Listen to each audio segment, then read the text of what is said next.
Proceedings of the National Academy of Sciences printout. Sweet. If you just do it, turn out okay.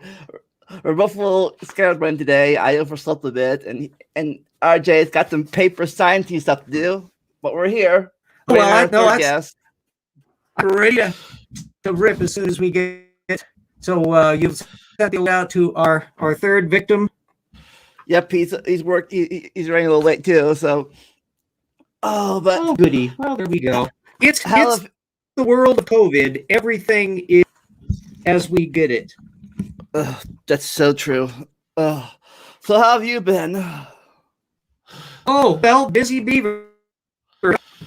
My brain suddenly knocked in figuring out, wait a minute, my piles of background notes so that I can reconfigure them, sort out all the material for the new books that Jackson and I are working on, because it's not just Rocks for their volume 2, more deadline that we're going to collaborating on.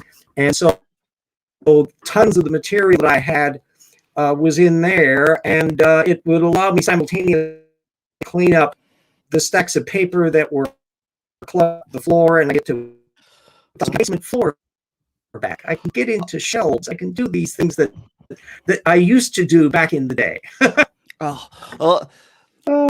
Awesome. This might be good news for you. Maybe this might be my last stream on StreamYard. Maybe because I got new internet now, and I have better. So I know my OBS is working again next time, but But check the picture real fast. I now have an upload speed of like 400 megabytes.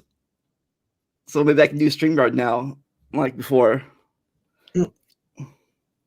Well, all that I know is that when there's lots of people in a StreamYard feed, it screws up at my end. So if there's just a few people, it seems to work out pretty good. But if there's a bunch, as often some of these StreamYard fistfights happen where they got 10, 12, 15 people.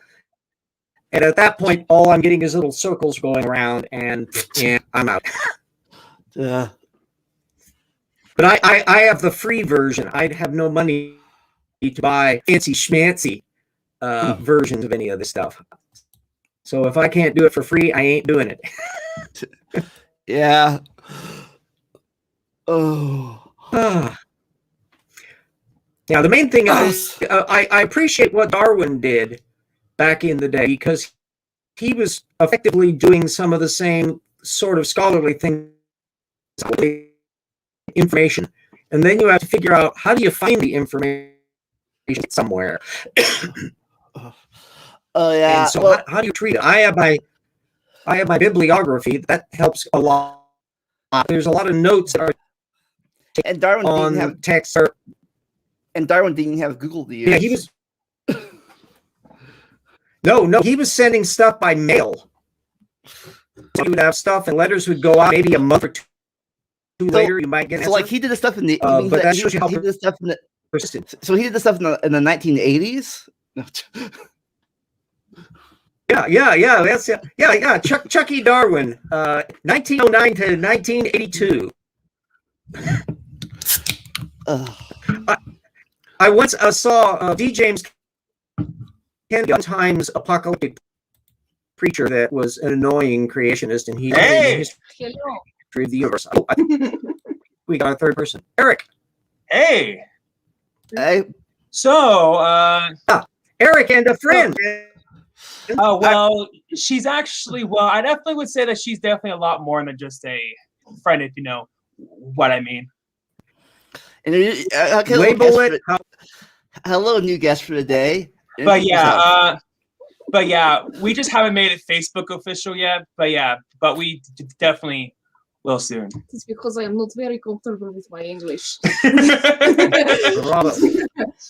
You ran off to Vegas? So we're here to talk about the Dr. Seuss controversy. Yeah, we were just wasting time till you got here. Yep. Oh, alrighty, awesome. So how long has it been since any of you ever actually read Dr. Seuss? Read in the books. Well, I remember sophomore year when I used to help out with this kindergarten class. I remember that I read them Green Eggs and Ham.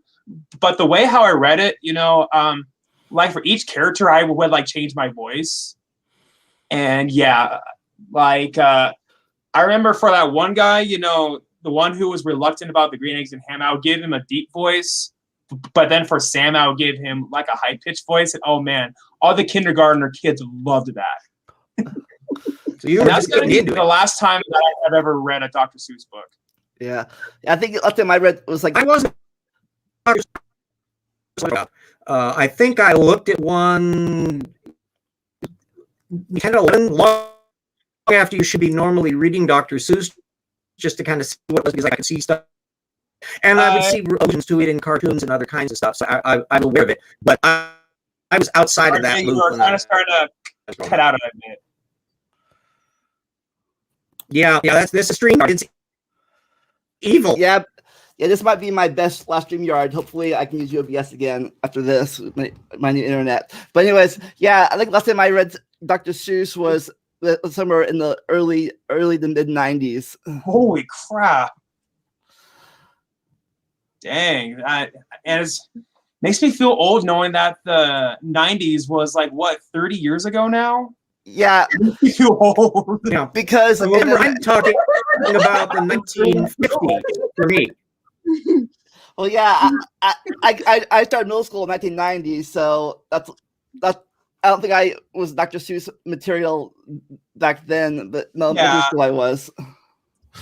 But oh yeah, I think I remember reading. I was not allowed to read Dr. Seuss because President Putin had outlawed it. But yeah, I remember that my favorite Dr. Seuss book as a kid, it definitely was How the Grinch Stole Christmas, and I remember like I grew up watching like the cartoon version, like with Boris Karloff as the Grinch, and I definitely grew up with like the Jim Carrey version. But yeah. Oh man, the Jim Carrey version is hilarious. Yeah. I think of the two banned books, I remember reading I think I saw it on Mulberry Street and Mr. Miguel's Pool. Other ones I don't not so much. But first of all, I think people make a big deal of it being banned because these books aren't being burned they're not having a book fire burning all these books. They're not publishing 6 books anymore. Yeah, they're still available out there in the past. I think that Seuss himself was the first one to do that. He was very liberal, and the times changed, so things that nobody would slightest attention to, like a yellow Chinaman, are ones that just stick out like a sore thumb because our sensibilities have changed. Yeah. Mm-hmm. Yes, and that's something that we actually noticed the other night. The local theater here was doing reruns of the original King Kong from the 30s, and then back to back with Godzilla from the 50s for hype because the new movies are coming out. Right. And we noticed something similar. There's a racist stereotype of a Chinaman on the boat in King Kong, and you see some pretty. The stuff that would stick out in the Godzilla movie isn't necessarily something that an American audience would notice because it's a Japanese film. Right. But one thing that I noticed, particularly when it pertains to like how women are treated in media, that's also been a pretty hot topic. As a woman, I feel like I can speak on that subject. Yes. It's something that I think people fail to realize is that so like there's a scene close to the beginning of King Kong where our titular main character, Mr. Dunham, is trying to find a woman to recruit so that he can take a photograph of her for the film that he's doing, because he knows that having a woman in it is just going to sell it better, as opposed to having a cast of exclusively white men.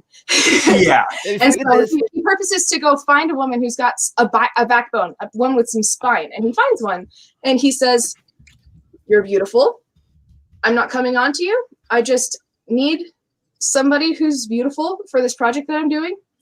You want to do business with me?" And she's like, "Well, sure." And honestly, that's pretty progressive you're after at the time. Remember, this is in 1930. You're in the 30s here. It's in the middle of the Depression. Yeah, in the middle of the Depression. And they're actually being very sophisticated and apparently in indicating. Well, and I was so that's potentially there. It's So, a patient issue that's potentially exactly. And in that film, actually, they give her a pretty resilient character. She puts up with a lot of crap. She does. And she really does. She handles it with grace. You know, she doesn't take Favorite agency. Ray of the golden lungs. Yeah, she doesn't take much agency because that's not an expectation of a role that a woman should fill in society at that time. And so they kind of are portraying what a woman should be according to the standards of that time, as outdated as they may be. We're not here to talk about women. We're here to talk about other stereotypes. But I think one of the controversial bits in King Kong that was for many years edited out were often violent scenes. The one where King washing some native, somebody gets foot into the mud, and that wasn't even put into the home video versions of that until the 1990s when they started doing full-length restorations. Precisely. Yes. And so I think that the point that I'm trying to make is, like, language changes, society changes. What was okay, basically to your point here, what was okay back in the day is not okay now, and that's okay. And I think it should be shown with respect. Yes. It should be acknowledged, which is why I'm kind of a fan of, like, the disclaimer that Warner Brothers puts up in front of their older stuff that says, hey, this shows some outdated ideas. These are wrong, and we're going to show them. Yeah, I've been reading about this lately. There's an article about his thing. It says apparently in 1978 he even edited the Mulberry Street thing. He changed it from China man to Chinese man and took out the yellow part. So he's actually edited his past work in the past. Which is respectful, honestly. And so I bet you don't know that Dr. Seuss wrote a musical in the 1950s. Did he? Wait, he did? I never knew that. Yes, the 5,000 Fingers of Dr. T, which is the weirdest, most surreal musical of the period. It didn't do terribly well. He had a hissy fit with the producers, who were very liberal. Stanley Kramer, that went on to do Inherit the Wind, involved. But even then, the studios objected to some of the anti-war messages that were put into the movie. So it was cut and adjusted to the point where he disowned it, and barely on him. It's available on home video. The 5,000 Fingers of Dr. T. And so, going back to, like, the disclaimer. I'm an old fart. I know these things. Hey, that's why we appreciate having you around. Oh, yeah. Yeah, so going back to the disclaimer, why can't they just do that with those Dr. Seuss books? Each artist is going to deal with their own work.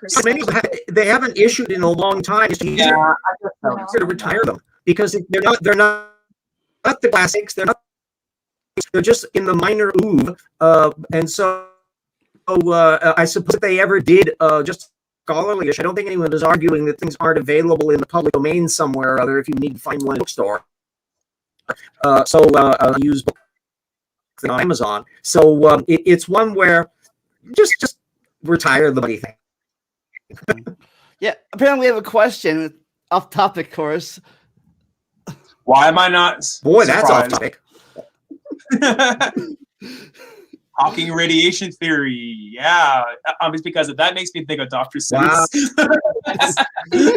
Yeah. Well, as we all Fingers Dr. T movie was talking about atomic energy, and so we could connect it up that way. Hawking radiation theory. I'm not sure what that refers to. Some of the stuff coming on like a boiling black hole. It's been proven to be true or not. It doesn't have damn to do with what we're talking about tonight, DJ.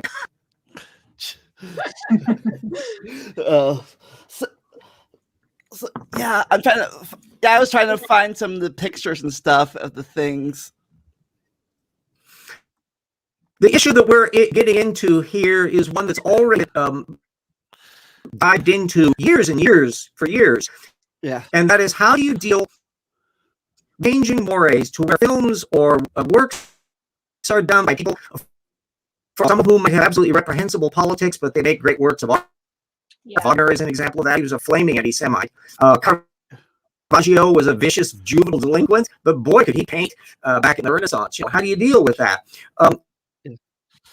And others are ones where what Cohen describes as sometimes like he Sorry. said, sometimes you gotta put the actor from their character, separate actor from their character. Or and there's also a question of Yeah. should one do that? Are you being supportive of that person's politics by purchasing their work or by supporting their work?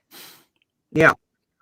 But yeah, you know, I have relatives who can never look at any Woody Allen movies or Roman Polanski films because of the controversy around them as a person. That means they just can't appreciate their art. And I can understand that that's the case. It's particularly true if it's something that's occurring when you're alive. So not too many people all pushed out of shape about Vincent Dindy anti-Semitism when listening to the Symphony on a French on Air because he died in the 19th century. But stuff that's current events where the people are still alive, that tends to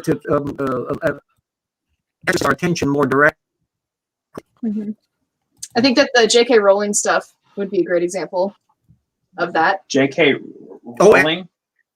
Oh yeah, she came out as anti-trans, I think. For conservative. She's a very liberal woman, but she comes from an environment where in her frame, the idea of transgender just wasn't her lexicon, and she's had a terrible trouble figuring out how to fit it in. Yeah. And she made a tweet about it or something, and people just blew up. Oh yeah, well, and she hasn't stopped. There's no indication that she's changed her philosophy on anything. So it's angered a lot of people. I can imagine because transgender. Oh yeah, and in a time pretty touchy. When, I remember when I first knew about gay people myself. I was like 7 or 8 at Kings Island, and I saw them right in front of me kissing. and well, I remember back when I was a kid, I was really naive. I thought that having sex was when you kiss with the tongues. Yeah, that's how you get pregnant. Already pregnant. And I'm not. And then what was so funny was that one time when I was a kid, I remember I saw some couple kissing and then I said they're having sex. Oh man, I was such an idiot. I'd also believed that as a child, but I got educated. Yeah. That's the thing that's the thing. When a culture has not lived very long and when new ideas are coming into the horizon, it's young and it's stupid. And as a culture and as a society, things can be learned. Habits can be formed. That's a good thing and a bad thing about this. Since these books are for kids, the kids don't know this stuff is racist or anything like that. Yeah. It's how their parents bring it up to them later on. Mm-hmm. Well, and it's been kind of problematic, particularly now that kids are having access to social media and stuff like that. If you guys are seeing what little kids are doing with like I don't know if these words are going to do, but the Gotcha Life community. Yeah. And you got all we live in a world where we tiny little kids have the internet. People have smartphones now, unlike us back in our day. And so these kids, all the kid can do is just repeat what that kid has heard. Exactly. And so the ones that are growing up in toxic environments are going to put out toxic stuff. And that's a lot of what we're seeing with that kind of thing. And they don't know what they're talking about. And when they grow up, they're going to feel real stupid. Yeah, like me. Yeah, like my mom grew up in Tennessee in the 40s, and she had growing up. She had black friends, but she didn't know the adults were like, don't have black friends. That's not cool. Oh, yeah. Yeah, the fact that we are now in an internet environment where information moves at the speed of YouTube means that everybody has to watch what they say and what they are instilling way slower in a things weren't very instantaneous.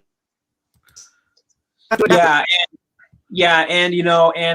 I feel like that with the rise of the internet, I know that you all will agree, it's made it a lot easier, for misinformation, to spread. Yeah. So it's kind of a double-edged. Yes. It's yes, there is. It's yes, it's an easier way, to fact check stuff now, but it's also a lot easier for misinformation to spread, which is why that why there has been such a resurgence of people who still believe the Earth is flat. And I mean, I can't believe that we're debating that still, but that just shows. But I mean, the internet allows that people just shows. to be stupid really fast. Counterpoint, it's a public forum. And when you're able to have public discussion, this is something that made Rome such a powerhouse when it comes to like the spreading of information and like revolutionizing how people learn and how people communicate. When you have a public forum and you have public discussion, things can get heated, but in the end, like iron sharpens iron. Come on. Yeah. I think also, but the problem is back then and even later things. I think people were updated, but now people can be. The bad thing is, I guess, or good thing, depending on you. I look at it, people can be, what's the word, ominous or like invisible and still be anonymous and still be either be nice or be an asshole. Trolling is fun though. Have you ever tried it?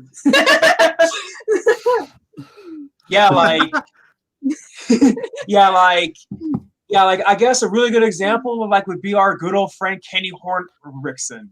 Yes. Oh my gosh. I'm surprised he hasn't been on yet. Yeah, like. Oh god, if he comes on. Yeah, like. I mean, I'll have fun if he does.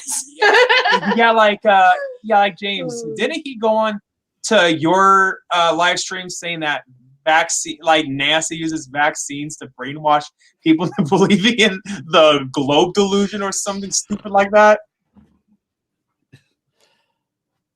James? Yeah, the irony is that none of these weird beliefs are new. Yeah, they're all of the strange conspiracy thinking and all of that. It's been its counterparts in previous times. It has a fresh impetus of vaccine microchip, but the whole point about attributing conspiratorial elements to people who don't like long of our species. We don't. You had people making pamphlets or standing on top of soapboxes in street corners screaming at people. Those are the equivalent of people who do that stuff on glossy YouTubes today. But same method in bad. We love YouTube. But yeah, back to the book being banned and stuff. I'm kind of going back to the summer when all these statues are being torn down, and people were saying, if we tear the statues down, the history will be erased. No, they're still they're still in history. We can still learn about these generals and stuff in the books and stuff. Just because we're not honoring them on statue form. As a historian, I'm very mindful of all of this. Yeah, a statue is not erected to remember something heinous. A statue is erected to honor the person that did whatever it was that at the time was seen to. Well, there's complexity there. There is. Most of the Civil War memorials late in the 19th century, in the Jim Crow era, to reinforce the fact that the South lost the war but won the peace, and so there were social context to all those things. Yeah. Stone Mountain in Georgia is a giant pain to the Confederacy. You're not seeing any statues of General Sherman in Georgia, even though he was a historical personage that had a lot of interaction with Georgia, but it's all considered inappropriate. There was a huge degree of historical project to transform the racism of the Civil War era into a paradigm. The way that we call stuff, the fact that we call it the Civil War, was sort of a compromise that came in the 1930s, because the traditional Northerners would have called it the War of the Rebellion, and the ones in the South called it the War between the states. You still find people using that trope. Or maybe he was already watching. Probably was. Yeah. He knows now. All of his. He knows we know. We know. Okay, Kenny. Isn't the allegations? Oh, okay, Kenny. Dr. All of his Seuss books books were not banned. That's it. It was only just Kenny, you should really start fact checking stuff. you should. You really need to. Yeah, Kenny. It's like, is it really going to kill you just to fact check? Also, like, watch the stream, my guy. What do you think we're talking about? Exactly. Yeah. And you know, and the other area we find not all Dr. Seuss books teach us to be sexist and racist. How in the world does the Grinch or Cat in the Hat teach us to be racist or sexist? Well, I'm pretty sure he's talking about like. No, in fact, it's exactly the opposite. That there's a reason why Dr. Seuss is popular today, especially among liberals and people who are environmentalists and all that, because that's what his attitudes were. Have you read the not a conservative person. He was on the political left of his time. And I mentioned that musical that he made. This was all stuff that was being done by Spectrum. There were elements that got in stuff. People talking about, for example, that Chinese crew, King Kong. By the 1980s standards, wow, that is not a racist depiction. That it was there were many areas in which one of the things made the Charlie Chan stories interesting over time is that the initial outrage is the fact that Charlie Chan was never played by an actual Chinaman, Chinese, Asian of any type, and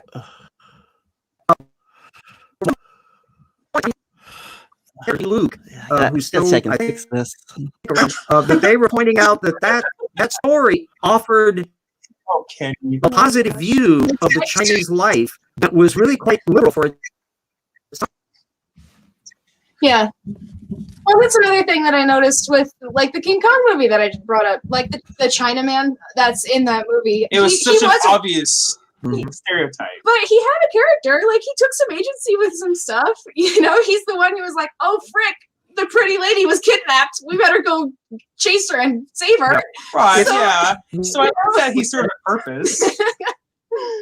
Yeah, we have as an old part here. I remember all of the time frames of things. Have you seen Casablanca, for example? I have not. I've heard of it, but I just know. Arguably one of the masterpieces movies ever made. It's my Desert Island movie. It's stunning. Ingrid Bergman and Terry Bogard tomorrow, but soon, the rest of your life. Yeah. And there's a bit in there which for me still is cringeworthy, where Ingrid Bergman refers to the black singer Dewey Wilson as boy, and that grates us today because that would be unacceptable. It passed feasible in 1941 because nobody thought about that in that, and in context how the character is in the story is he's not a demeanor. He's a very positive character, but there is that. I didn't say that. Blackface stuff showed up in a lot of musicals. When did she say that, Kenny? Kenny? No, I didn't say that. Go away. I gotta admit, Kenny is quite the character. Yikes. All right. Or actually was a racist stereotype. He demonstrates exactly why his method is useless. Yeah, Kenny, how... Go troll somewhere else. We're not here for you. But yeah, I mean, you have to admit that some of the stuff Kenny says is actually pretty funny. I wonder if he's actually a real one or he's being just a fake guy. I'm pretty sure he's a Poe, but it's fine. I mean, if he is genuine, then he's as respectful as I can be. No offense, Kenny. If you are serious, you are one confused person.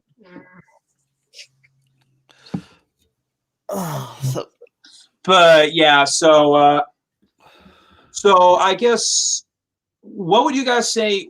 What do you guys think was Dr. Seuss's best book?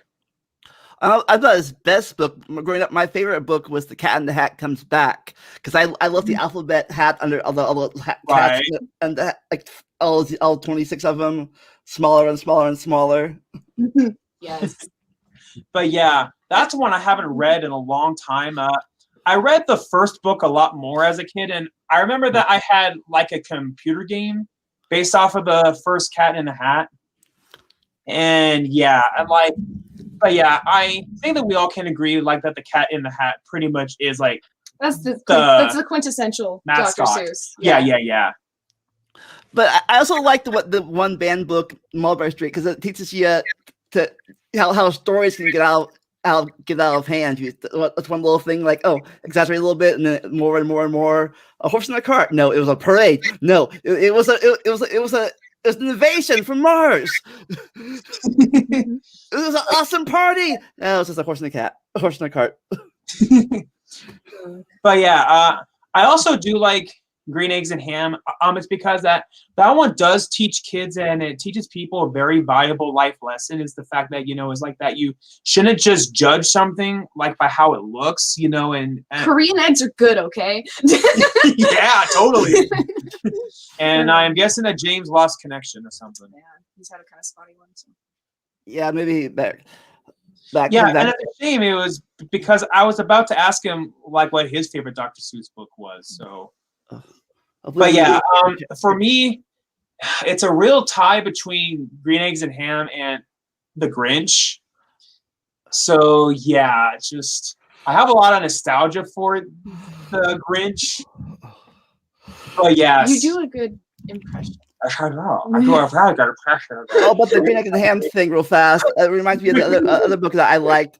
I remember reading about the birds and the star bellies, and how I think that's probably acute of racism or something. They're like, how do I do that? You remember that one? The star belly birds. Starbelly. I kind of have like a dim recollection. Well, apparently, I'm not really ringing a bell. Okay, apparently in the starbelly one, there's two sets of like birds. I forget they're called, but one had stars in their belly, one didn't. And the starbelly birds were all uppity about the non-starbelly birds, like you're below us. So this guy made an invention that put stars on their bellies, and so the people, the starbelly, the non-starbellies got stars in the belly. Like we're important now too. Like screw that. The original ones were like screw that. So they got an invention that took stars off their belly. Said now we're important. So finally they all went around in a big circle, getting stars and getting off stars. I'm pretty sure they forgot who was who. Nice. They know who. I like that. Yeah.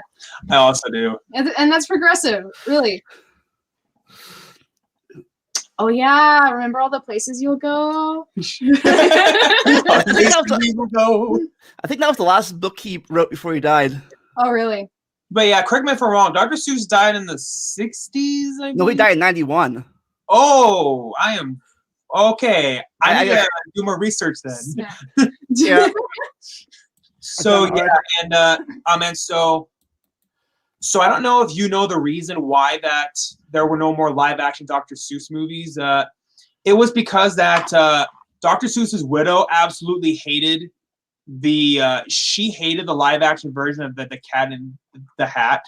I mean, she hated it with the burning passion. I think so. I think so. Everybody. All of the sexual jokes in it. Who didn't hate that movie with the burning passion? Let's be real. Yeah, that was not a very good movie at all. I had nightmares from that one. Yeah, that was not a good movie. But yeah, it's like that. Jim Carrey was perfect for a role like that. It's because that suit he had to wear it was like that. You had to be physical for something like that. But Mike Myers, it just seemed like he was about to pass out, and the fact that he said that, oh, I'm not good at rhyming. Wait, you're not good at rhyming in a Dr. Seuss movie? Also, you had a script. Yeah, and originally they were going to get Tim Allen, but then Tim Allen said no because he was doing the Santa Claus 2. And so Dr. Seuss's widow hated the live action Cat in the Hat so much that she said that, there's not going to be any more live action Dr. Seuss movies. So that's why the Lorax and the Horton Who was more animated. Exactly, and okay, honestly, I didn't mind Horton Hears the Who. I never saw it, so I can't say anything about it. I didn't mind it. I thought it was alright. It was animated, so I don't think that counts as live action. But yeah, well, no, but just as movies go. And it was interesting about how they got Jim Carrey in it. When Jim Carrey was already in The Grinch, and so that's why all of them afterwards have been animated. But Dr. Seuss's widow recently did pass away, so Unfortunately, I think that means that they can go back to making live action Dr. Seuss movies. They better not. And now, I will admit, the live action Jim Carrey Grinch, it's not perfect by any means. Yeah. But I have fun. Yeah, I think it's fine as long as it like don't do stupid things in the movie. I mean, I'm sure you gotta like expand it to for a 10-page book or 20-page book to make a 2-hour movie sometimes, but don't go crazy. So wait, Kenny said Dr. Seuss is pro Globe, and that's why his books are dangerous. All right, buddy. What? Okay, never once in any of Dr. Seuss's books has he ever promoted the Globe, as far as I know. I mean, has it? Are you telling me that Dr. Seuss was flat? Is that what you're telling me? But I mean, correct me if I'm wrong. I don't think we've ever seen the globe Earth in any of his books. I could be All wrong. the places you will go had a curved horizon, my guy. Yeah. He was pro globe, my dude. Dr. Seuss had the curves. Controversial opinion. Ooh, the Earth is a globe. All right, we're not here to talk about that. But yeah, Kenny, for once, can you stop talking about the flat Earth? It's like he's obsessed with that topic. I mean, when you make a topic your personality, what can you do? Yeah. So I'm guessing James Downer isn't coming back. I thought that he would have by now. Yeah, I'll be checking fast on Twitter.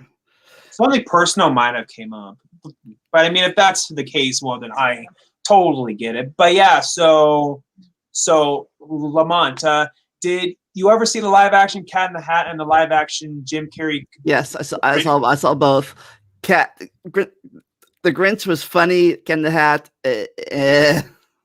Yeah, like it was nightmare fuel. Okay, it was, and especially the one part that made Dr. Seuss roll in his grave was when the Cat in the Hat said "dirty hoe."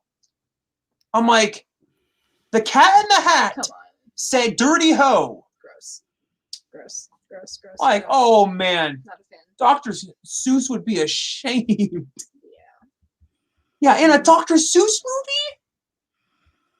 Yeah, and there are talks of an animated reboot, but I didn't really like the recent version of The Grinch, the one with Benedict Cumberbatch. Did anyone? Yeah, that's a fair assessment. I like how you called him Ben Coverbatch. But yeah, he kind of has a complicated name, so I did. Benedict Cumberbatch. Benedict Cumberbatch. But yeah. I respect him. Yeah, I do. I mean, Benedict Cumberbatch. He can't do an American accent, but he tried. He tried, but he was so wasted. I mean, Benedict Cumberbatch, he was the perfect choice, like, to play the Grinch. He was. Just let him use his own accent. And he was wasted. He was so wasted in that. It's fine. We're not here to talk about that. But yeah, I mean, it is Dr. Seuss related, and so. Yeah. But yeah, so. Please don't die. You all right, man? Blessings, my guy. Yeah. So I know, but do you know what the other racist images were in these other books were? I only know about the Mulberry one. Honestly, I never even heard of many of those books because those are his lesser known books, and honestly, I never even heard of them. But yeah, it's just when the media announced it, they made it seem like as if they're going to cancel all Dr. Seuss books. So when I saw that, I was like, okay, there has to be something going on here. So I tried doing research, and then that was when I found out that it was because of research. What's that? Looking stuff up? Something that I think Kenny needs to do more often. Yeah, so the Mulberry Street one was pulled because of the Asian stereotype. Let's see what the other one was. Hello. Hey, James. Honored. He's back. Guess who's back? The old guy. I'm back. Back again. Whether I'll last long, I don't know. And you're not that staticky anymore. It's all to the force of StreamYard. So did I miss anything? You just saw the secrets of the universe while I was gone? Well, totally. we discovered that the Earth is in fact a globe. Which is something something that's Say so it hard ain't for so. Kenny to understand. And also Kenny said that Dr. Seuss is pro globe, and that's why his books are dangerous. And I'm like, I did not know when the globe has ever been shown in any of Dr. Seuss's books. I could be wrong though. Boy, maybe he's confusing him with what the hell is? Let's try to fix this thing. Yep, StreamYard just hates him. I guess so. You know, he just now froze. The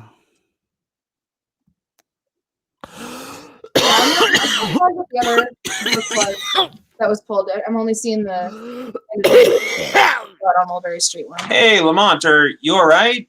Do you have to like take something? Yeah, maybe. We'll pause for you.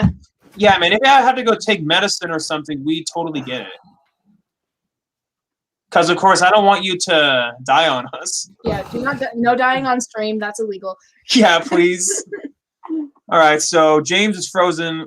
Lamont's taking him a pill. So I guess it's just you and I. Time to be entertaining, I guess. All right, T. So to the one person watching. Is there just one person watching? I think it could be Kenny. Oh, gosh. But yeah, so Kenny, That's it's not showing, it's telling, okay? He clearly tried to spread misinformation. Okay. James tried to spread misinformation? Okay, Kenny, more like you try to spread misinformation. No, when you said NASA uses vaccines to brainwash people into believing the globe, you never gave a source. You never gave a citation. So, yeah. So if you're, please, Kenny, provide a source, please. Yeah, I'm struggling. Where is it? That second book. This is not the article that's going to help me. Yeah, maybe 6 books canceled. Another for racist source content. will help. Oh, It's Penny. because they do. My cousin got brainwashed. Your cousin got brainwashed by NASA. By NASA, because how? So yeah, how do vaccines alternate the brain to? I don't. I mean, just listen how stupid that sounds. I guess I don't know. Oh man, Kenny is such a hoot. But yeah, so I guess we should get him more back onto Dr. Seuss. Yeah, let's see if we can get Kenny on Dr. Seuss. Yeah, Kenny. I doubt we can do that, but it's Kenny. worth a shot. So enough about the flat Earth. Can you at least try make it something about Dr. Seuss? I know you said Dr. Seuss is pro globe. I guess that's You at feeling least better? Oh, we'll wait till he can hear me. yeah. Silly goose. Yeah. I'm back. I think I'm Hey. good now. Great. Awesome, man. Got to grab my inhaler. Good. He got the flu shot and it's Get that the albuterol aborted in your baby. system. Oh yeah. Oh Don't yeah. talk to me about drugs. I know everything. Oh yeah. This is one of the reasons why I'm.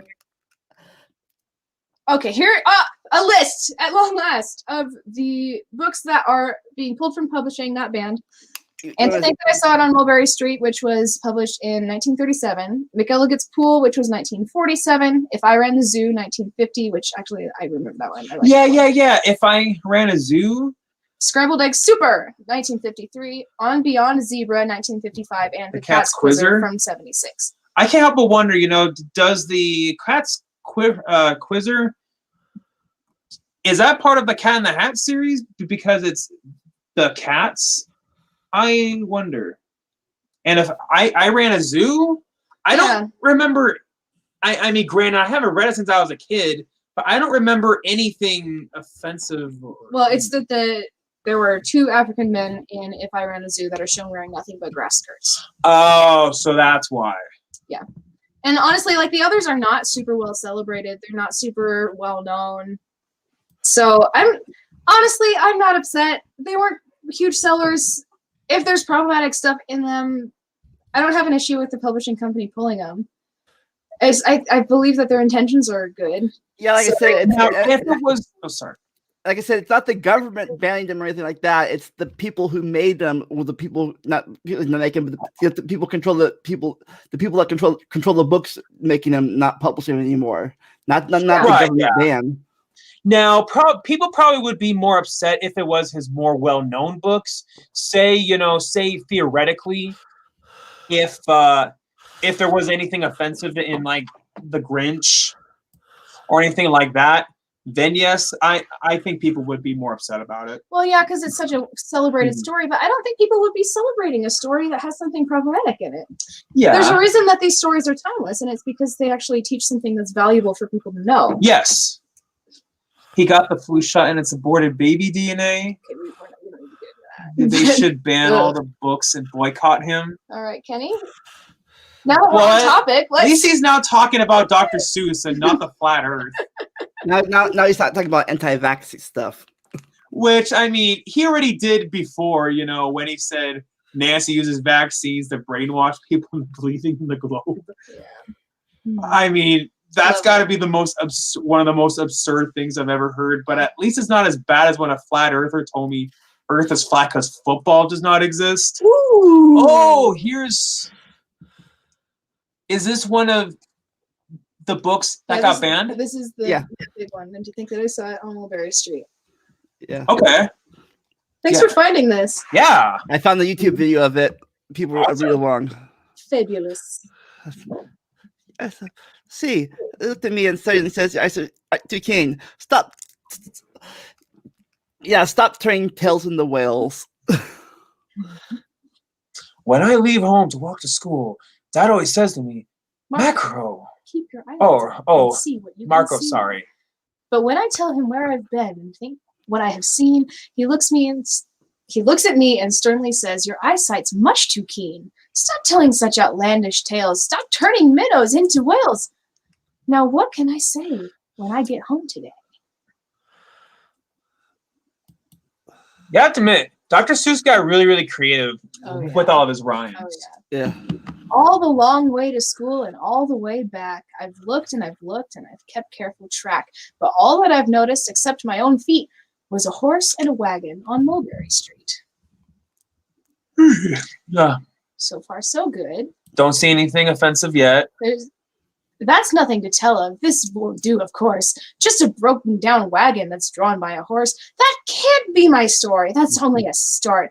I'll say that a zebra was pulling that cart, and that is a story that no one can beat when I say that I saw it on Mulberry Street. That's like a zebra in a cart much better than a horse in a cart. Mm-hmm. Very exciting. All right, Yes, the zebra is fine, but I think it's a shame. Such a marvelous beast with a cart that's so tame. The story would really be better to hear if the driver I saw were a charioteer. A gold and blue chariot's something to meet, rumbling like thunder down Mulberry Street. All right, we're still doing fine. All righty. No, it won't do it all. A zebra's too small. A reindeer is better. He's fast and he's fleet. Oh, and he'd look mighty smart on old Mulberry Street. Hold on a minute. There's something wrong. A reindeer hates the way it feels to pull a thing that runs on wheels. He'd be much happier instead if he could pull a fancy sled. Now it's starting to give me like the Santa Claus vibes. Yeah.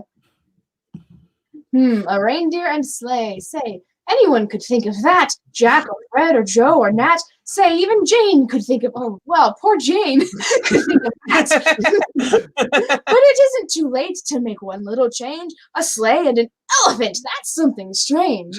I'll pick one with plenty of power and size, a blue one with plenty of fun in his eyes. And then, just to give him a little more tone, have a Raja with rubies perched high on a throne. Say, that makes a story that no one can beat. When I say that I saw it on Mulberry Street. I think you're probably right there. That might be the first. I think we're talking about that. Oh, yeah. Yeah, that might be it.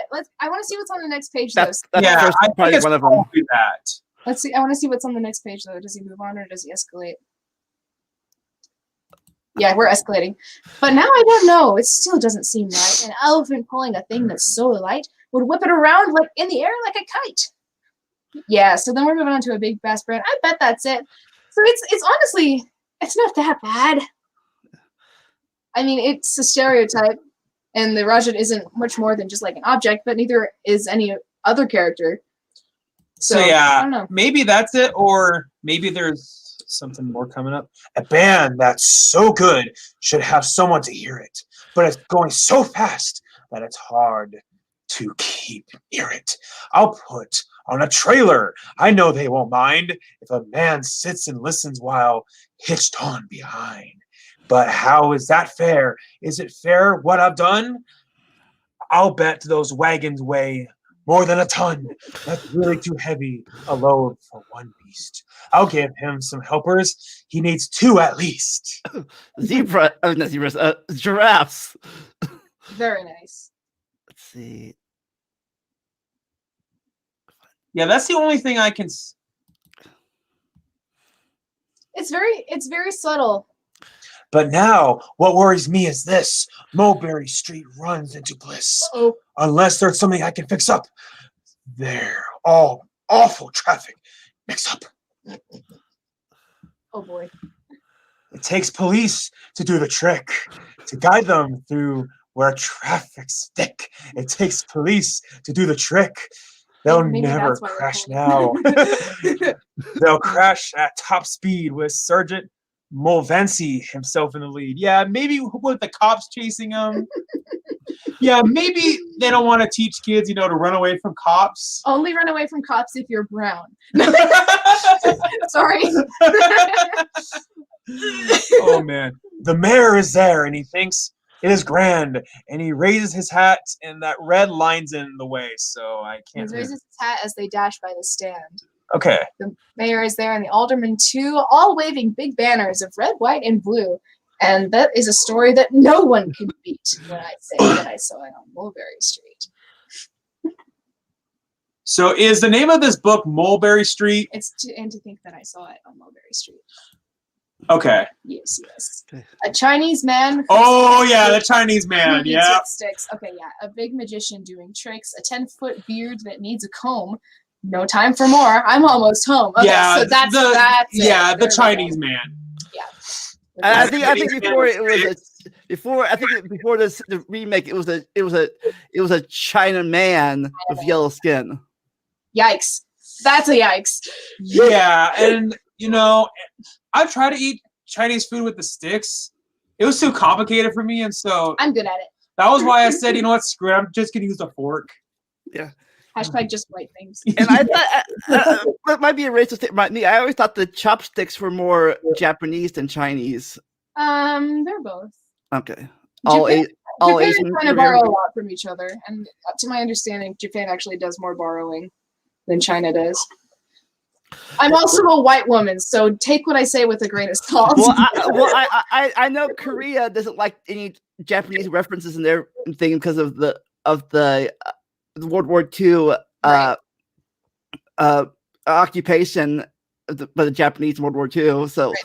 Yeah. they even banned the Pokemon episodes because of references. Dang. I didn't hear about that. Like episode 4 of Pokemon is talking about samurais and stuff, the Samurai Kid, and that episode's totally banned Oof. because of that. Just like the episode that we banned in America with the gun episode of how the gun did acid test. Yes. Yeah, and I know that there was one South Park episode that had to get censored. They had some. At least it wasn't the Porygon episode. It was like some political figure from some foreign country, and they depicted him. It was the fact that, just like they can't show him on TV. And so, yeah, I think you might know what episode I'm talking about. Okay, I swung round the corner and dashed through the gate, and I ran up the steps, and I felt simply great. For I had a story that no one could beat, and to think that I saw it on Mulberry Street. But Dad said quite calmly, just draw it up your stool and tell me the sights on the way home from school. There was so much to tell, I couldn't begin. Dad looked at me sharply and pulled at his chin. He frowned at me sternly from there in his seat. Was there nothing to look at? No people to greet? Did nothing excite you or make your heart beat? Boom, boom, boom, boom, boom, boom. Nothing, I said, growing red as a beet, but a plain horse and wagon on Mulberry Street. The end. That's a very cute story, honestly. It was, but yeah, I can see why. Yeah, I understand it. Yeah. And I feel like it is small. It's too small, I think, for a disclaimer, honestly. Yeah. So either they like, I feel like if you did a disclaimer, that would draw attention to it. So that's probably why they decided to stop publishing. yeah. Or maybe what they could have done, maybe they could have pulled like a George Lucas, like with Star Wars, like maybe like that they just could have changed like that one part. But they had already changed it before. Yeah. So and maybe that change it didn't again. help. And that didn't help though. Or just maybe change it like to just not a Chinese guy, like with sticks. So, like say maybe they could just Photoshop that part out, maybe. yeah, like maybe they just could have had it like saying like that it's kids at the playground playing with sticks or something like that. That would be cute. Yeah, maybe they could have done that. Yeah. But like yeah, I said, There's another thing that we haven't mentioned, which is that the point of this story is the spectacle that he comes up with. And there's definitely something offensive about making someone's culture a spectacle, you know? Like, that's just a very ordinary thing for Asian people, is eating with sticks. It's very ordinary. There's nothing spectacular about that. Now, if it was like a circus, like a Japanese or a Chinese circus going on, that would be a different story, because that is something that's meant to be spectacular. So, yeah, I can see there's a couple angles from which that could definitely be offensive. yeah, I can see it too, and yeah, I can understand why. I mean, overall, it seems like a cute, children's story. Yeah, I don't think he meant harm. But Yeah, I don't think that he did either. But yeah, But yeah, like I I said, can definitely see why. probably in they did this, like I said, James RJ went to this probably in the 30s and or not, even the 70s when this happened. Mhm. People people didn't really care that much, probably, at least the Americans didn't care that much. Oh no, not at all. Are you kidding? I feel like when it comes to racist stereotypes in American media, I feel like the races that are still treated worst are your Asian races and your Middle Eastern races.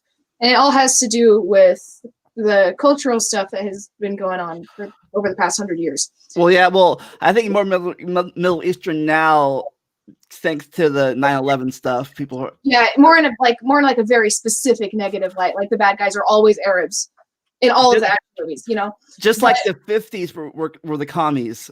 Exactly, yeah. But there's, I think, still some trickles of harmful stereotyping with Asians. Toward the other end, I've got some Asian friends that are very pressured. American Asian friends that are very pressured by the stigma that they have to be super smart and they have to be good at everything. Especially now with the quote Chinese virus, quote. Okay. Oh yeah, I can imagine that a lot of people are mad at China. I can imagine that some people have some hard feelings towards China because it's because of the fact that the coronavirus started there. The immature ones that don't know how things work, sure. Yeah. Yes, exactly. But yeah, I mean, of course, it wasn't like that. Like the Chinese people intentionally, intended, for the coronavirus to spread. But it was built. But Eric, it was built in a lab. They came here through the vaccines. There's a chip. It's all a scam. Oh, it's nothing more than just the flu. It's supposed to be gone by last April, or summertime, or whatever. Yeah, it was last April. When it only was just a month in. Flattening the curve. Flattening the curve. What people didn't realize about flattening the curve is that the point was to make it last longer, so that hospital capacity wouldn't have to be maxed out and fewer people would have to die. But yeah, and now I did some research. There's now, I think, 3 million or 3 billion people who have died from the coronavirus. Mm-hmm. That's sad. Yes. And all that could have been prevented. Oh, Should wear a mask. maybe not all of it, but some of it for sure. But yeah, and just social distance and whatnot. We're very distanced right now. Oh yeah. 6 feet apart, you two. Very. 6 feet apart. 6 feet apart, you two. Okay, we're good. All We're right. good. Doing social Uh, distancing. I'm hoping that this is over with. I can actually meet my niece, who was born in January last year. I met her over Skype and FaceTime, but I've actually got to meet her yet.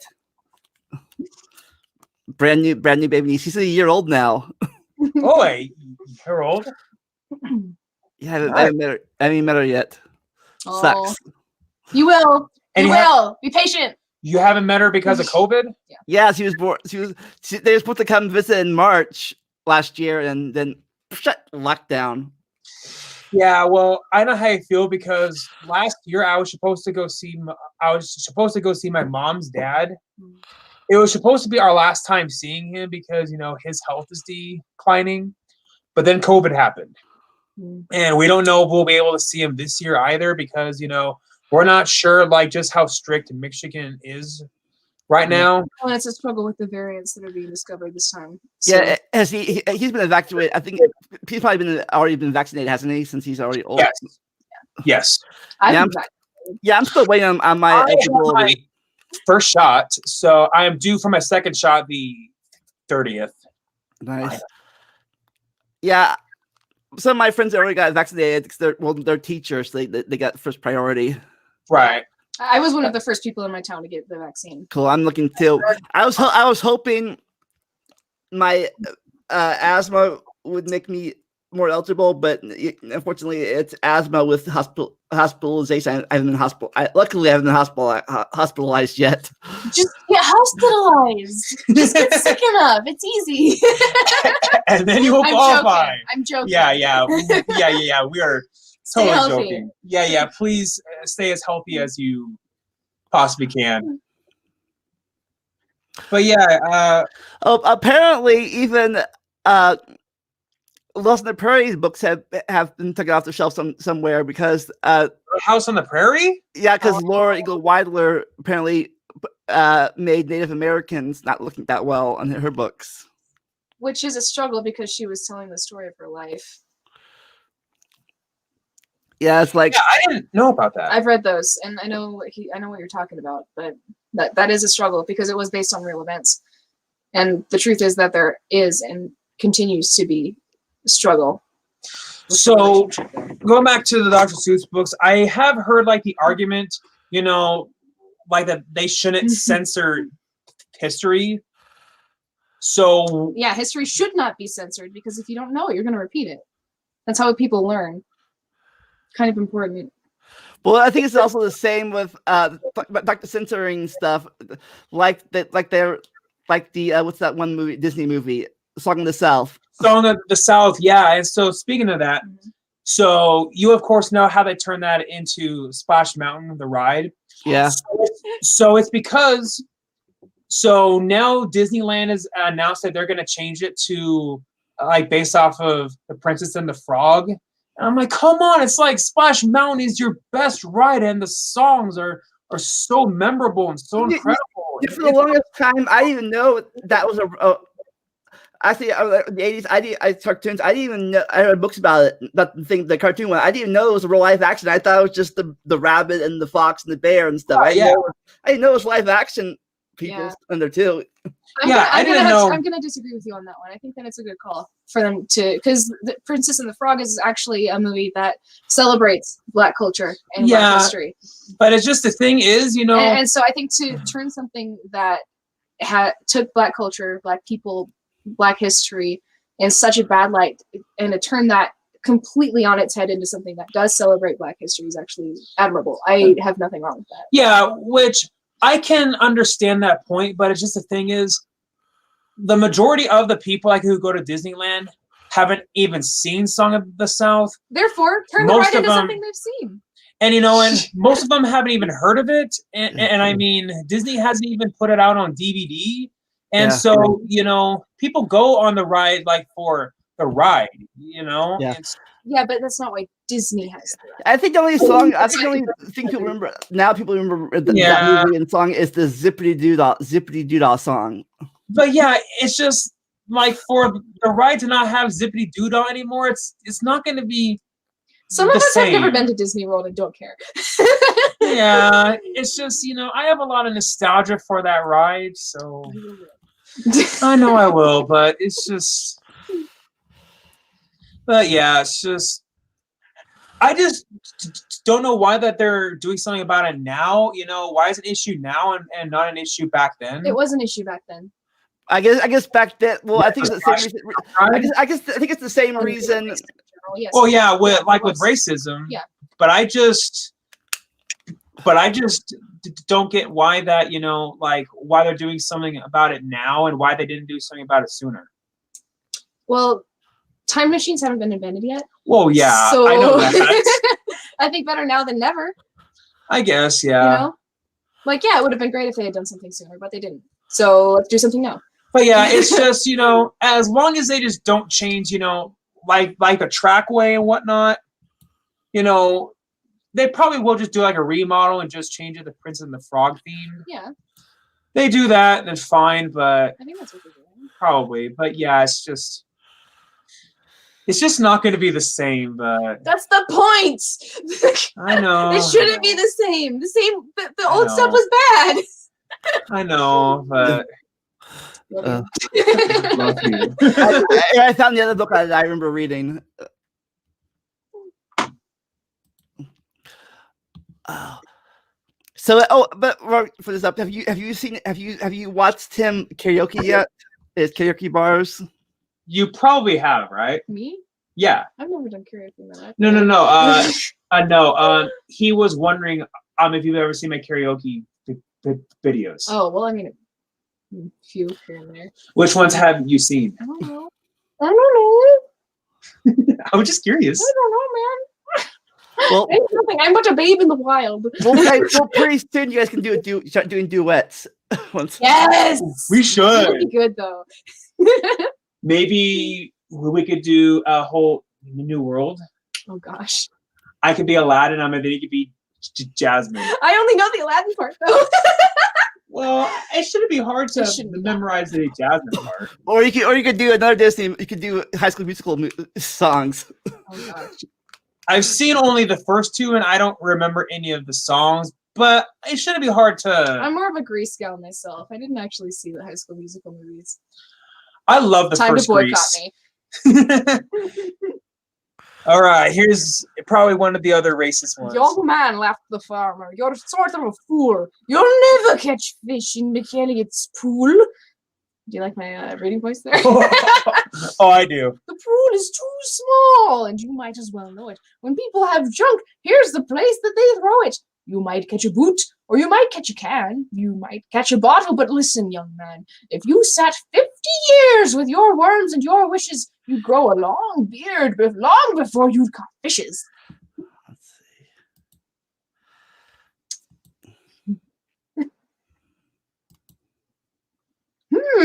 Answered Marco. It may be you're right, but I've been here 3 hours without one single bite. There might be no fish. But again, well, there might. Wait a minute. Wasn't there a character named Marco in the other book? Yes. So I wonder if it's the same one and if this is like a sequel or prequel. Or... Fun headcanon. Because you never can tell what goes on down below. The pool might be bigger than you or I know. I must be reading way too fast. It's all good. There might be a pool, like I've read in the books, connected to one of those underground brooks. An underground river that starts here and flows right under the pasture, and then, well, who knows?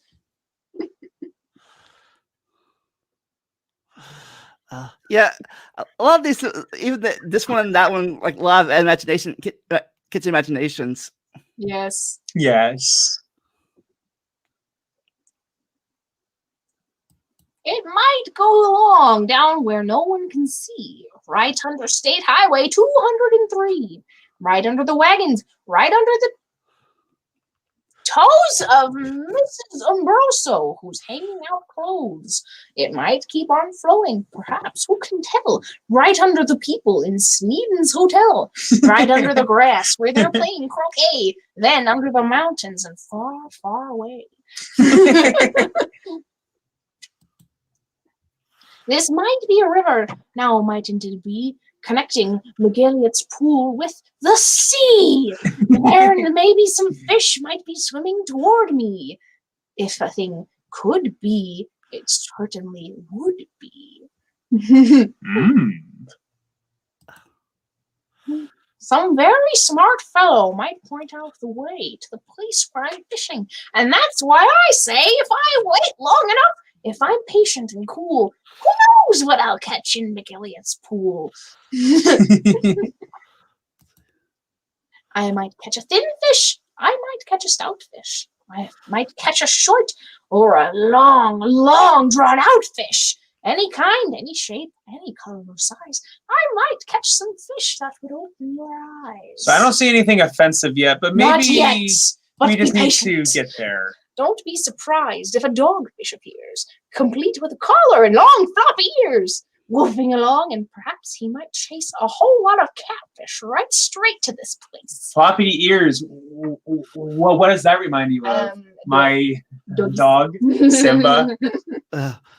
Simba, the Simba chase cat. My dog is actually afraid of cats. My Cats dog is chase him. horrified of them.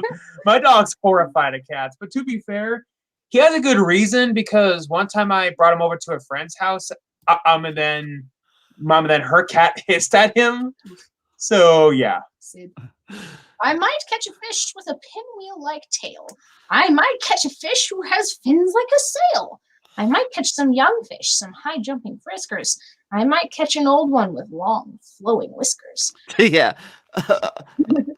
The whisker fit the fist of hair. That's a good planogram there. I rhymed there. It might catch a fish with a long curly nose. I might catch a fish like a rooster that crows. I might catch a fish with a checkerboard belly, or even a fish made of strawberry jelly. Oh yeah, I wish these were for real fish. Imagine putting these on the taxonomy cladogram. I might catch a seahorse. Now mightn't I now? Some fish from the tropics, all sunburned and hot, might decide to swim up. Well, they might they not? Racing up north for a chance to get cool. Full steam ahead for McGilliott's pool. Maybe it could be that guy. Nah, we're getting there. We're getting there. We'll find it. Oh, there we are. Here we are. We found it. Some Eskimo fish from beyond Hudson Bay might decide to swim down. Might be headed this way. It's a pretty long trip, but they might, and they may.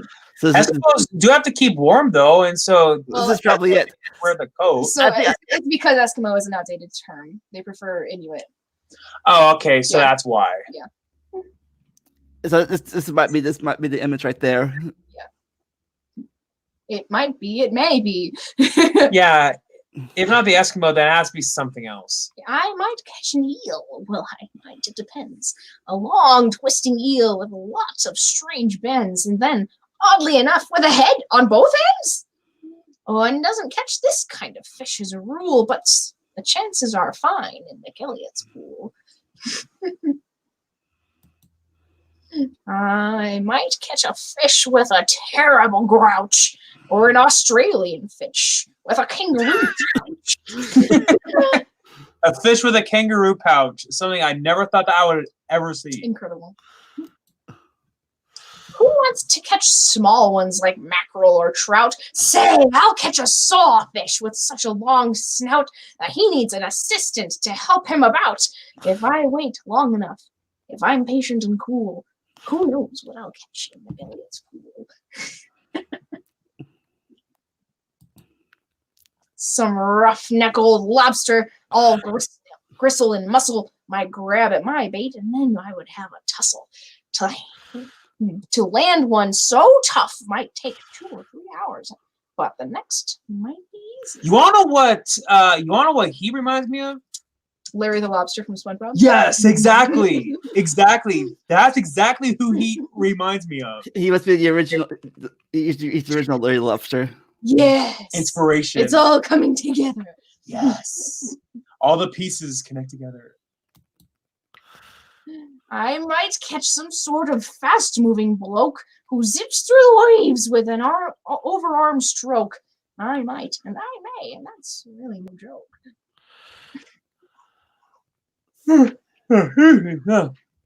A fish even faster, a fish, if you please, who slides down the sides of strange islands on skis. He might ski all on over and pay me a visit. That's not impossible, really. Now, is it? Ba, ba, ba. Some circus fish from an acrobat school, might stage a big show in McGilliot's pool. If there's space. Or I might catch a fish from a stranger place yet, from the world's highest river in far off Tibet, where the falls are so steep that it's dangerous to ride them. So the fish put up chutes and they float down beside them. Wow.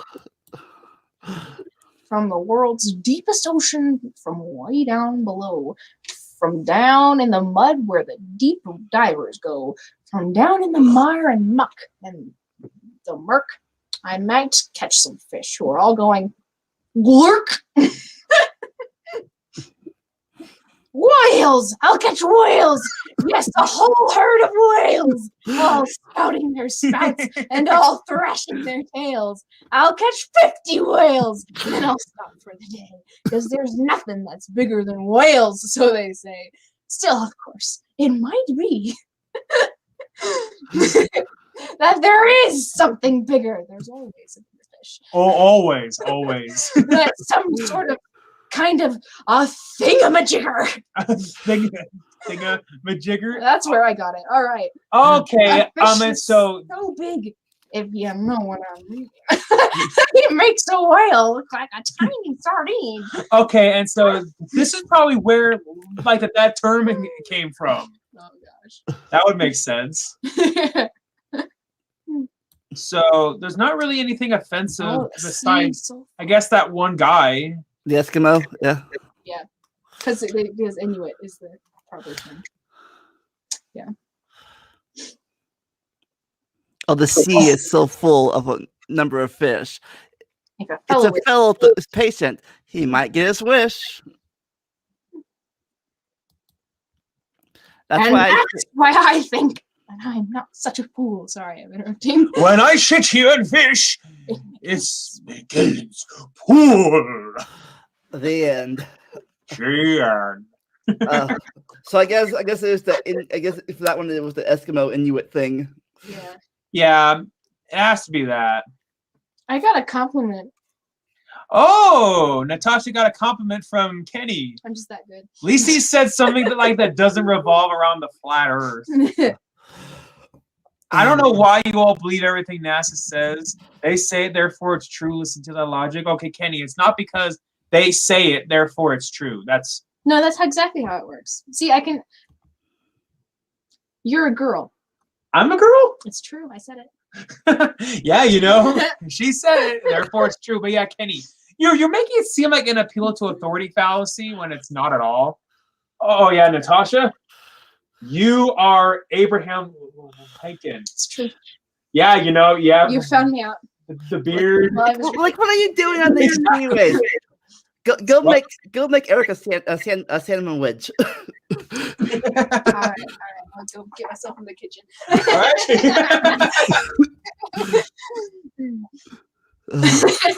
But like I said, these books are still available. They're not being burned like old book burning.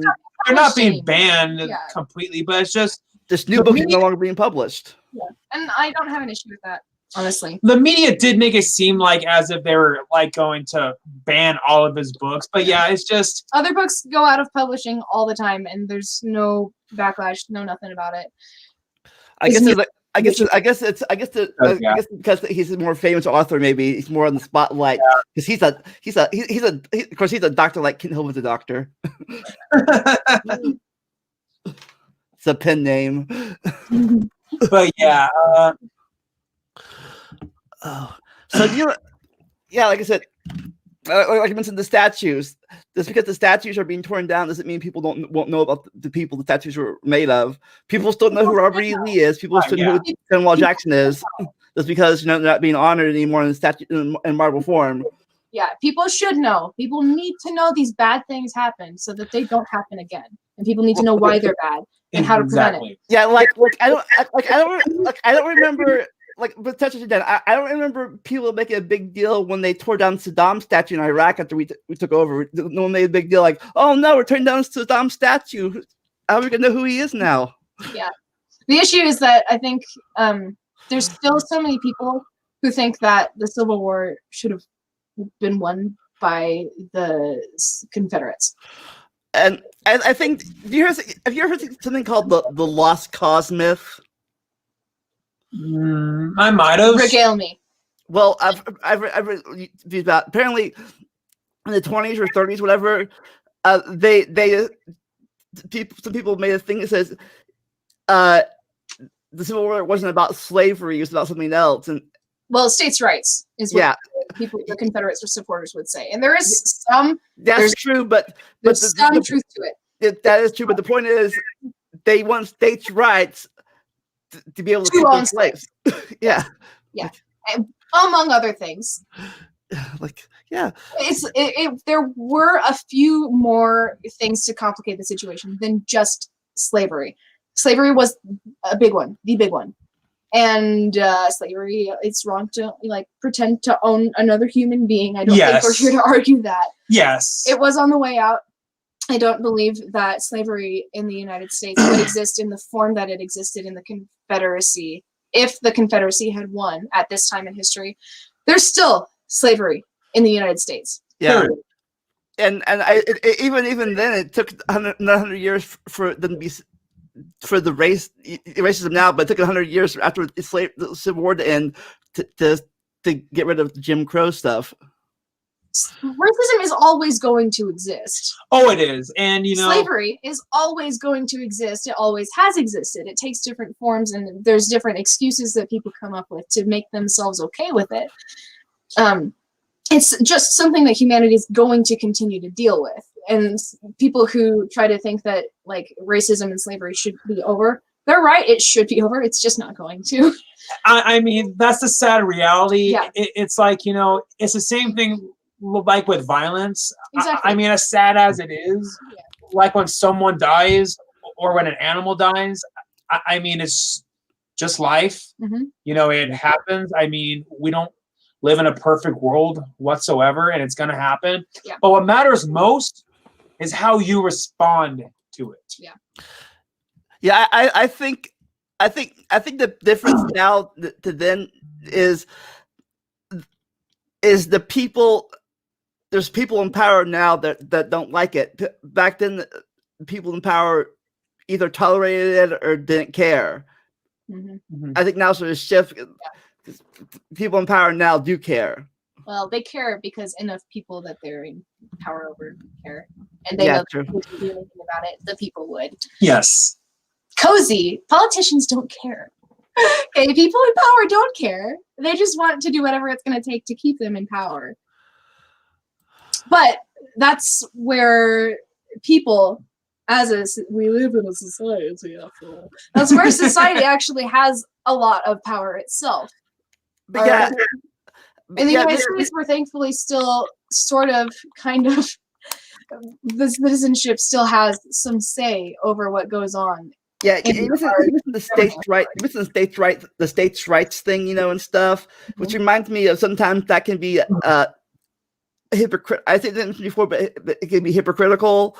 Like, for example, when the Supreme Court passed the gay marriage people didn't get married now if you're gay, right?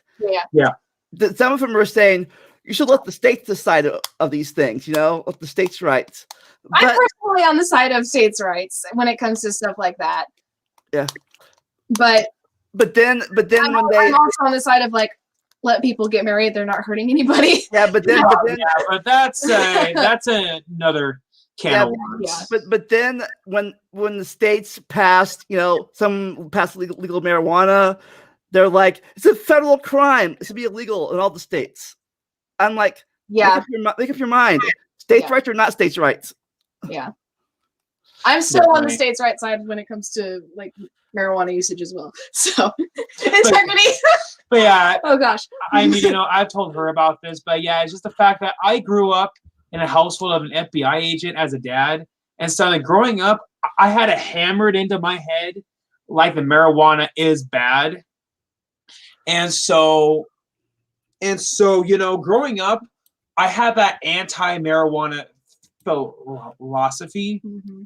And so, but then as I got older, as I became an adult, I started to become more open-minded, and it came to my understanding like that, like that marijuana can be used for medical purposes.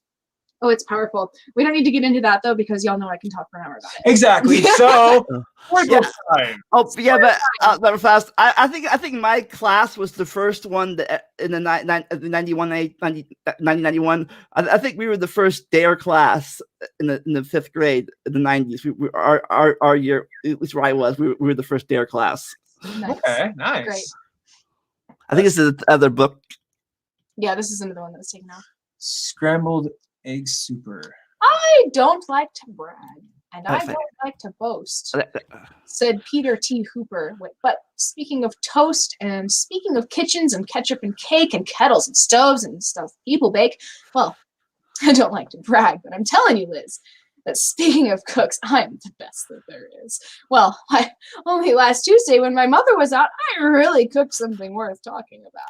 This reminds me of the Cat in the Hat siblings a little bit. Yeah, it actually kind of does.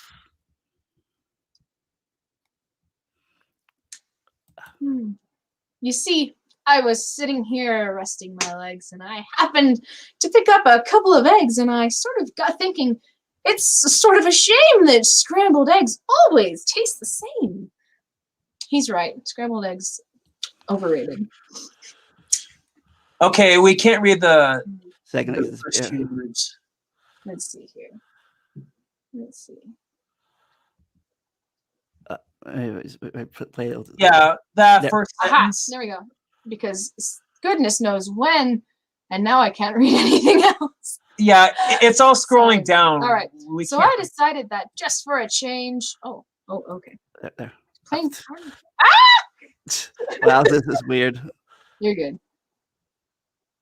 Hey, it's your favorite book. The cat in the hat comes back. Should I read it Russian?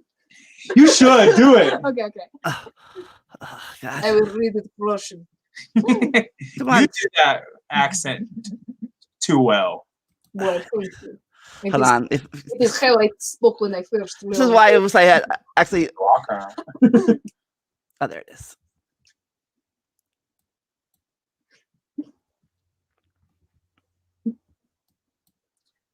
And maybe I can read one of the books of my Jim Carrey. Oh, yes. Oh, gosh. Oh, I can read it in my Schwarzenegger voice.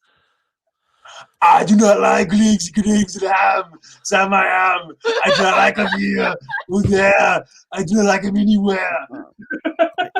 Get them out of my sights. No. That would be funny.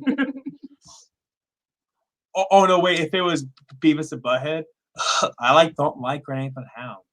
Butthole. Wonderful. And that's okay. So I'm reading it Russian, I guess. Yes, do it. And that's because ever since goodness knows when, therefore it's been made from the eggs of the hen, just a plain common hen. What a dumb thing to use when all of the other fine eggs you could choose. How beautiful. And so I decided that Just for a change, I'd scramble a new kind of egg on the range. Some fancy fine eggs that no other cook cooks, like the eggs of the ruffle-necked Salon hooks. You do it way too well. I think you. Caw. Ah, Shut your hanging there. such beautiful art. Let's let roll naturally, I guess. Have He you- just has that look on his face, like, yeah, I'm just chilling. I have my egg. It is my pride and joy.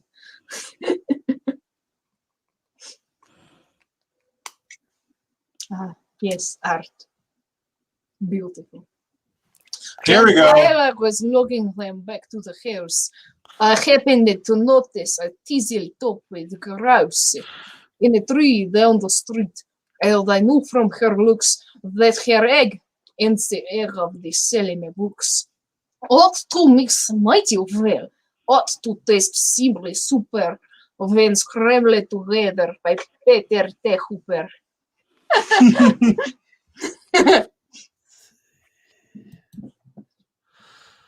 He's doing a cook, as you can see. Cooking up the Megs. Oh yeah, boy. A lot of pretty images here. Yeah. Then suddenly, boy, up that hilly shorter space, birds. They were laying all over the place. Great happy gay families with uncles and cousins, all laying fine, strictly fresh eggs by the dozens. Why, I'd have a scramble more super than super. Scrambled eggs super the duper the booper special deluxe a la Peter T. Hooper. I think I'm remembering this. I'm reading this book now. I think from my. I remember reading this book now. Nice. I picked out the eggs in the most careful way. I only picked those that I knew were grade A. I only took eggs from the very best fowls, so I didn't take eggs from the Twiddler owls. Cause I knew that the eggs of those fellows who what? Who tastes sort of like dust from a bass fiddle. Taste sort of like dust. Yeah, here we go. Who Twiddler taste sort of like dust from inside a bass fiddle.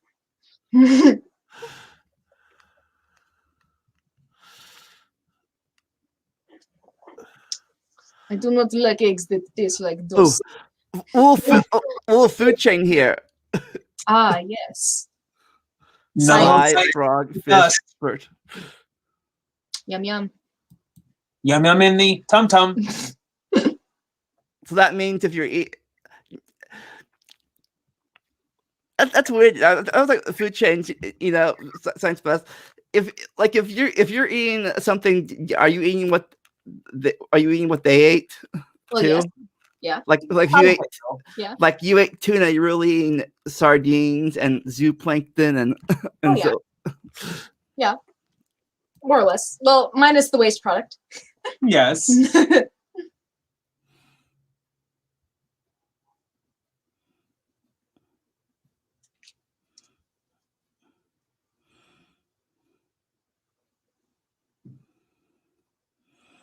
Oh boy. on the bees are eating these flowers, I guess. Yum yum. Flowers are underrated and delicious. And nutritious. Wait, so you actually have ate a flower? Well, I mean, broccoli is a flower, my guy. Yeah, I guess. I paced up the eggs of a bird called a strudel, who's sort of a stork, but with fur like a poodle. For they say that the eggs of this kind of a stork are gooey like glue, and they stick to your fork. And the yolks of these eggs, I am told, taste like fleece, while the whites taste like very old bicycle grease. Oh, it's weird to think about eggs. That the yolk of you think about yolks of eggs is the food for the babies, and the egg whites are like the amniotic fluids. Yes, yes. Well, I'm kind of. Yes. Like when I guess when the water breaks, it's the white stuff bleeding out. Yes. I guess we don't have egg yolks anymore because of the placenta. All right, let's see what else is up here in this awesome scrambled Waiting egg. for the offensive stuff. I wonder now if they'll censor like this. Maybe now that this video is going to get a lot more views now because of all the controversy. They won't censor it. The place is hiked to the roads that are scrambled to find the best eggs that I ever have scrambled. I hunted new birds, asking fire-tangled trails through gullies and gulches, down dingleys and valleys. I wriggled my way and I crawled at the creek.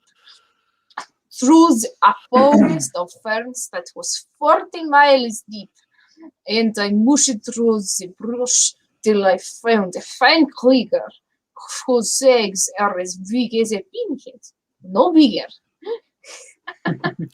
These are some. I think these are some endangered eggs at this point. Probably. Uh-oh. Oh no, that is what's offensive. I don't know about that. You know, it's those really big legs.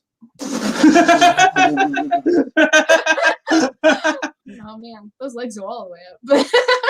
Oh yeah, it's those legs, you know. Those legs are far, far too long. But you know what they say? It's better to love better love a short person rather than not at tall.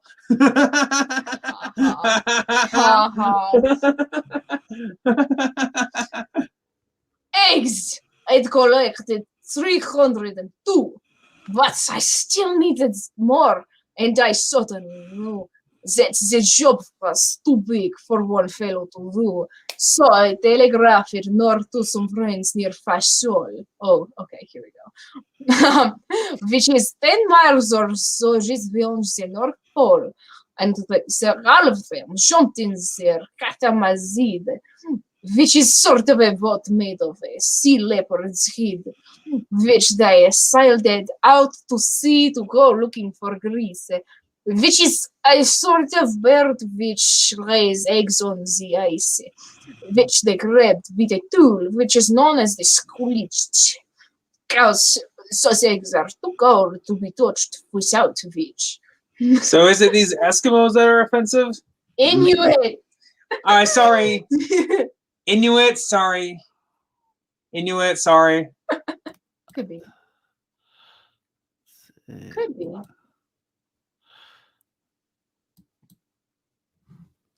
But I didn't stop then, because I knew of some ducks by the name of the single file Zumzianzux, whose single file. Oh no! How dare you! I am so deeply offended. Who stroll single file through the mountains of Zooms, quite oddly enough, with their eggs on their Zooms. And some fellows in Zooms whom I happened to know just happened to capture 1,000 or so. And they wrapped up their eggs and they mailed them by market special delivery. Henley was car. I hope I'm not offending anybody right now. It would be ironic though. Oh, maybe it's this guy. Oh boy. Oh boy, oh boy, oh boy. Arabian night! To another Arabian night. Arabian night. Like Arabian day. Why are you so country? Not what I intended, but okay. I It's a deep voice, isn't maybe. it? Go country. Oh dear. He's being haunted by the birds. She thinks my Jack too sexy. Ugh. I think this is more zooms in than actual. Where's the actual reading part? Well, I mean, it's just a bunch of pages of art, man. That's true. Appreciate art. It is art!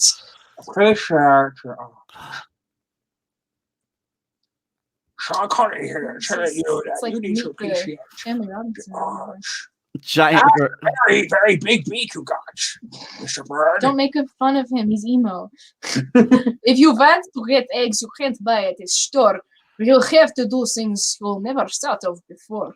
Like, to get the egg of one very small dove, we had to pry all of one mountain top off. Mountain. These better be good eggs. I would hope so too. Then I heard of some birds called eggs, if you please, that taste like the air in the holes in fish teeth. And they live in the big sea than the trees. So I ordered a tree-fill. The job was immense. But I needed those eggs, and I said, Heinz expense.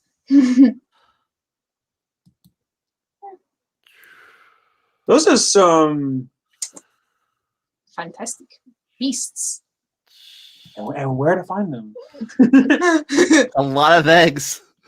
Egg. Well, I guess Egg. I guess you could say that that's very excellent. Boom. Hardy. Laughing. Obligatory laughing. Well, All I right. guess- So, yeah, Alrighty. it was the Arabian guy with the curly toes. Oh yeah, Cozy. that's what was offensive. So we've been going on for almost 2 hours now, so I guess we'll start to wrap things up. Yeah. So like I said, so overall, what's your opinion of the not being published anymore? Big deal or not? Fine, Big they deal? have the right to do it. I can understand. I can definitely understand why, but I can also see where some people are coming from on the other side of the spectrum. We live in an internet age. They're very accessible. Yeah. So yeah, At but least, yeah, at least the company's Well, not like I said, I think it'd make a bigger deal if the people that own the books weren't doing that. If other people, maybe if outsiders were saying these books are banned now, maybe.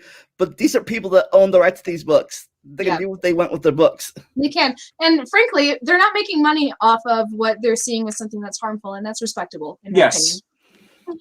yes, exactly. It's like I can definitely respect by the fact that they want to have like that integrity, Mhm. and and of course, a company's going to want to have a good reputation, and so yeah, so I definitely admire them for wanting to have some integrity, and I mean, most of these books, nobody really has ever even heard of them anyway.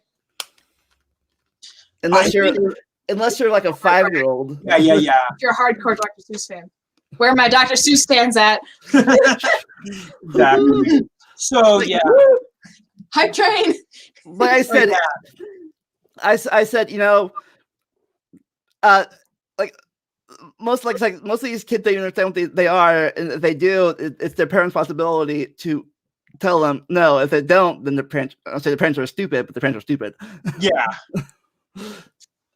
So you got our opinion. What is yours?